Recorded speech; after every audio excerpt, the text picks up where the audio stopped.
Dans les sous-bois clairsemés, un petit papillon brun attire discrètement les naturalistes avertis. Peu connu du grand public, cet insecte fragile et fascinant incarne la beauté subtile des écosystèmes près des lisières, des fonds de vallée, presque toujours en secteur accidenté sur calcaire. Partez avec moi à la découverte de ce papillon mystérieux, dont la survie est intimement liée à la protection des paysages naturels. Mais avant, générique.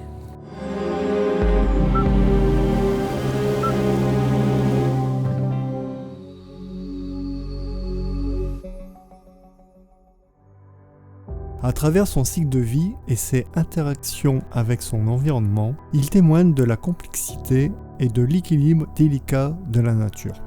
Alors que les pressions humaines et le changement climatique bouleversent son habitat, ce papillon devient un symbole de la lutte pour la préservation de notre biodiversité. C'est le moiré sylvicole, ou moiré tardif, et son nom latin est Eurybia upchops. Son nom anglais est Scotch Arcus, une nouvelle boisson. Comme son nom l'indique, le moiré sylvicole s'observe principalement dans ou à proximité des forêts. Il dépasse rarement la limite de la forêt. En été, les adultes émergent pour une courte période de vol, généralement de la fin juillet à septembre.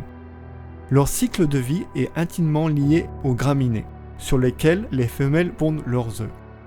Les mâles très sombres se réchauffent rapidement de bon matin et restent actifs par temps couvert, voire légèrement pluvieux pour peu qu'il ne fasse pas froid. Ils doivent par contre se reposer à l'ombre quand il fait très chaud. Ils commencent à voler 1 heure à 1 heure et demie avant les femelles. Plus grandes, plus lourdes et de teinte moins sombre, celles-ci mettent plus longtemps pour atteindre leur température optimale. Le moiré sylvicole préfère les fleurs pourpres ou roses de composés, de scabieuses et d'origan. Cependant, ce moiré fait face à de nombreuses menaces, dont une dégradation d'habitat et surtout le changement climatique fragilise son habitat naturel. La réduction des prairies humides, combinée à la fragmentation des forêts, limite les zones propices à son développement. Si l'espèce a toujours été rare en Wallonie, de nombreuses populations ont toutefois disparu au cours du XXe siècle. Son aire de répartition ne représente plus actuellement qu'un peu moins de 20% de l'aire totale. Si l'on ne considère que les données postérieures à 1950, l'espèce était présente non seulement dans plusieurs stations de l'Hesse et l'Homme, aussi autour de Barvaux, dont elle a disparu dans les années 80. Au début du siècle, elle était encore un peu plus largement distribuée. Il y en avait même dans la région de Liège. Et les données anciennes ardennaises se rapportent en fait à des individus isolés, vraisemblablement erratiques.